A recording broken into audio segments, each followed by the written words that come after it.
Halo netizen, ini adalah all new Toyota Prius. Nah, ini adalah Toyota Prius generasi kelima yang saat ini sedang diperkenalkan oleh Toyota Astra Motor Indonesia di acara Gias 2023. Dan cukup cepat ya Prius generasi terbaru ini sampai ke Indonesia, karena di luar negeri sana Toyota Prius Gen 5 ini tuh baru hadir di awal 2023 kemarin. Jadi untuk sampai di Indonesia pada bulan Agustus 2023 ini cukup cepat ya, walaupun sekarang statusnya masih diperkenalkan, tapi bisa jadi kedepannya akan dijual di Indonesia ya, kita tunggu nanti aja.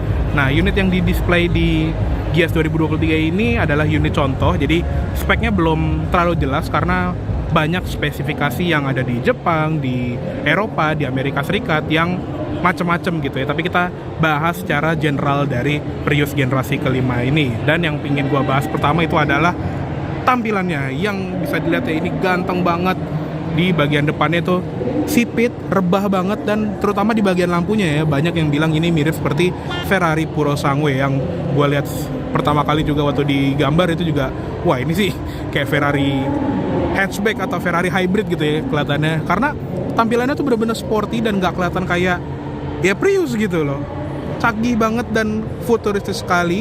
Di bagian lampunya dia sudah full LED dengan LED DRL seperti ini, dan kalau kita lihat ke bagian grillnya, dia tipis ya di bagian atas, dan airdamnya tuh besar di bagian bawah, tapi nggak besar-besar banget karena ya mesinnya juga nggak begitu besar, bukan mesin yang high performance gitu ya, cukup untuk mendinginkan mesin dan baterai serta sistem hybrid. Dan ya udah gitu doang. Tapi ya kalau kita lihat dari sampingnya nih, yang dia kelihatan gorgeous banget. Jadi dari pilar B sampai ke depan itu tuh rebah banget. Dan hasilnya coefficient of drag-nya 0,27, yang dimana itu paling rendah di semua generasi Prius ya. Saking rebahnya tuh bener-bener, wah garisnya tuh cakep banget ya kalau dilihat. Nah, lanjut ke bagian velgnya, dia juga ya kayak velg mobil eco-friendly gitu, yang bukaannya tuh agak rapet ya. Di sini tuh ukurannya 195/60 R17, ban eco juga spasinya, dengan rem depan belakang sudah disc brake, dan lucunya dia ada over fendernya gitu ya, tapi ya udah over fender warna black Dove aja.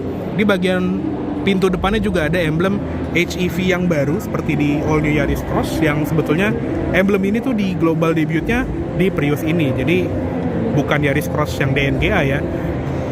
Lanjut ke bagian spion, dia juga warnanya hitam glossy dengan efek perlesan yang bisa dilihat nih, cakep sekali, dengan lampu sein LED di ujungnya, ada sirip-sirip pemecah angin juga, dan handle pintunya juga lumayan common ya sebetulnya bentuknya, tapi cukup oke. Dia ada sensor untuk keyless entry juga, sentuh di sini untuk kunci dan masukin tangan di bagian handle untuk membuka, dan dia juga sudah ada auto folding mirror.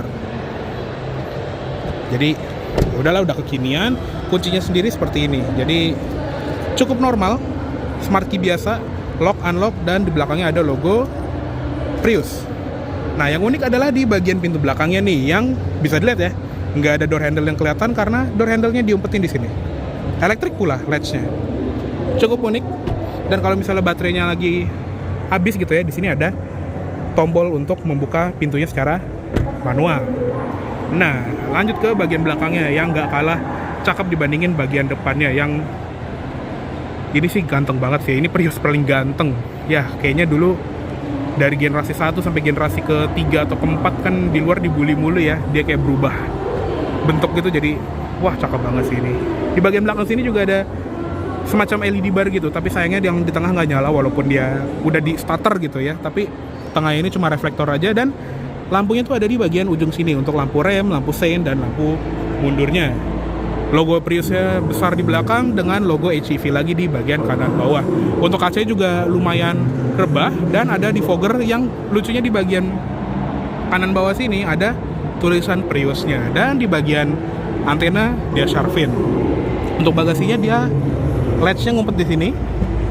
Nah, untuk yang di luar negeri kayak di versi limited, yang versi Amerika Serikat, dia ada versi yang pakai power tailgate, cuma unit contoh ini belum ada. Bagasinya juga lumayan besar, dan ada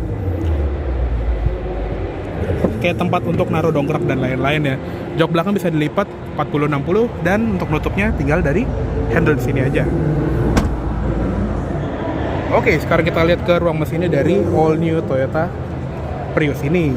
Nah, untuk mesinnya ada dua opsi mesin bensin ya, tapi semuanya hybrid. Yang pertama adalah mesin yang ini 1800 cc 4 silinder berkode 2ZR FXE yang sebetulnya masih sama seperti Prius yang lama, atau kalau di sini tuh Toyota Corolla Cross ya, dengan motor listrik juga di roda depan.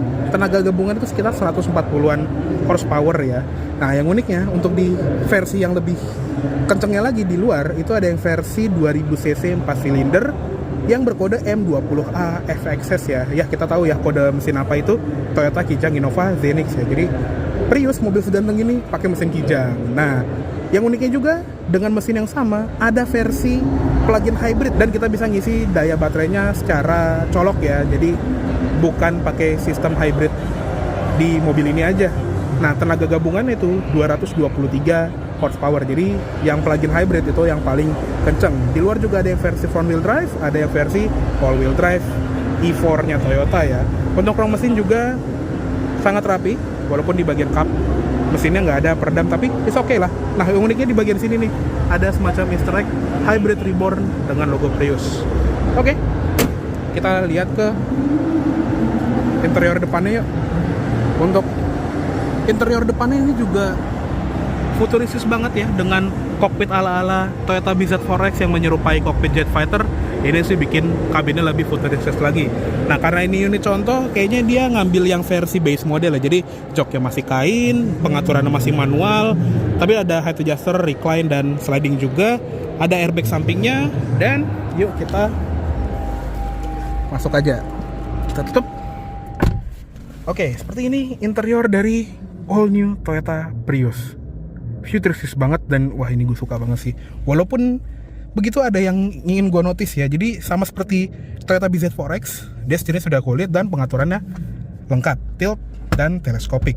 Tapi karena dia punya instrument cluster yang kecil dan dia taruhnya di atas dashboard ya, bisa kelihatan nih, dia tuh agak ngalangin instrument cluster. Dan gak cuma di kamera ini doang, gue lihat sendiri langsung pun ini agak kepotong instrument clusternya. Ya tapi demi ngejar tampilan futuristisnya itu, jadinya ada yang harus dikorbankan, tapi ya udahlah. Di sebelah kiri ada tombol untuk pengaturan audio, di tengah sini ada klakson dan airbag, dan di sebelah kanan ada cruise control yang sudah adaptif, lane keep assist dan lane following assist. Jadi udah lengkap banget sistem Toyota Safety Sense-nya. Di belakang setir juga ada tuas untuk lampu, sudah otomatis. Untuk tuas wiper ini kayaknya belum auto ya, tapi udah ada intermittent timer. Dan di sini kita nyalain ignition-nya ya. Nah, untuk instrument cluster ini plek-ketiplek sama BZ4X ya kalau diperhatiin. Jadi dia ada charge, eco, dan power meter di sebelah kanan yang bisa diumpetin seperti ini MID-nya. Jadi dia tengah front and center gitu. Ada odometer, jam digital, dan di sebelah kirinya ada MID yang lengkap banget ya. Konsumsi BBM, adaptive cruise control, energy monitor dari sistem hybridnya, dan setting-setting ke kendaraan ya. Setting jam, setting lane departure alert, blind spot monitoring, pre-collision system, safe exit assist, roadside assistance, dynamic radar cruise control, setting kendaraan, setting speedometer, layar peringatan, dan di pojok kiri atas juga ada seatbelt reminder untuk penumpang belakang. Lanjut ke bagian sebelah kanan sini, ada ventilasi AC, bisa dibuka tutup yang cukup minimalis, dan ada beberapa tombol untuk odometer, trip meter, dan buat brightness panel instrumen. Di bagian sini ada tombol auto high beam, headlamp leveling, di bawahnya ada card holder, dan ada tombol untuk membuka fuel tank. Jadi nggak pakai tuas yang ditarik gitu ya. Di bagian bawahnya juga ada tuas pembuka kap mesin. Untuk pedalnya juga organ pedals loh, jadi cukup sporty untuk sebuah Toyota, dan dia lumayan ergonomis. Bahkan bukan lumayan sih, ini ergonomis banget, enak diinjeknya. Di sebelah kiri ada footrest dan ada airbag untuk lutut pengemudi juga kelihatannya. Di bagian door trim, untuk yang tipe ini belum soft touch ya, tapi karena ini unit contoh ya sekali lagi, jadi mungkin ya yang diambil tipe bawah kalau yang di luar. Tapi untuk armrestnya dia soft touch. Handle-nya juga yang hitam biasa, nggak chrome, nggak silver, tapi sudah auto up down di semua sisi. Ada central locking, dan switch power window-nya juga kayak ngambil dari Lexus gitu ya. Sudah bisa dilipat elektrik, dan ada indikator blind spot monitoring. Di bagian bawah ada door pocket sama cup holder. Lanjut lagi ke atas, ini ada sun visor pengemudi dengan card holder, vanity mirror, dan lampu rias. Ada mikrofon buat nelpon, grab handle, seat belt bisa naik turun. Spion tengah, manual dimming. Kalau yang di luar negeri ada yang versi kamera, jadi lebih canggih. Dan di bagian panel atas ini itu touch panel, jadi tombol lampunya tuh disentuh, ada yang ikut pintu, nyalain semua. Dan ini ada kayak ambient light gitu ya, sama ada indikator alarm. Sun visor sebelah kiri juga sama, ada card holder, vanity mirror dengan lampu, grab handle dengan seatbelt yang bisa diatur naik turun, headrest juga bisa diatur naik turun. Nah, lanjut ke tengah, head unitnya agak lucu nih. Jadi untuk versi contoh ini kayaknya dia ngambil dari Jepang atau dari negara mana yang dia audioless, dan dikasih head unit dari Toyota Rush. Tapi nggak apa-apa, namanya unit contoh ya. Sekali lagi, kalau yang di luar negeri dia punya head unit floating 12,3 inci yang besar banget, dan koneksinya udah lengkap lah ya, Apple CarPlay, Android Auto, bahkan yang ini juga udah ada gitu. Jadi untuk head unit sekali lagi ini cuma unit contoh, jadi nggak perlu diperhatikan ya. Di bagian sini ada plakat berlogo Prius, ada power buttonnya di sini, ventilasi AC tengah minimalis, dan ada tombol lampu hazard. Untuk AC dia single zone automatic climate control, yang kalau di luar negeri seingat gue dia ada yang versi dual zone. Dan tombol yang kosong ini adalah untuk heated and ventilated seat, jadi jok depan tuh bisa dingin atau anget. Dan di sini untuk ngatur fan speednya, ini temperatur maksudnya, paling panas di 32,5 derajat, paling dinginnya itu di biasanya 18 ya, kita lihat nih 17,5. Yang tengah sini untuk fan speed, ini untuk zona AC bisa ke kaca, ke muka, dan ke kaki. Ada mode AC, sirkulasi udara, off, defogger depan dan belakang.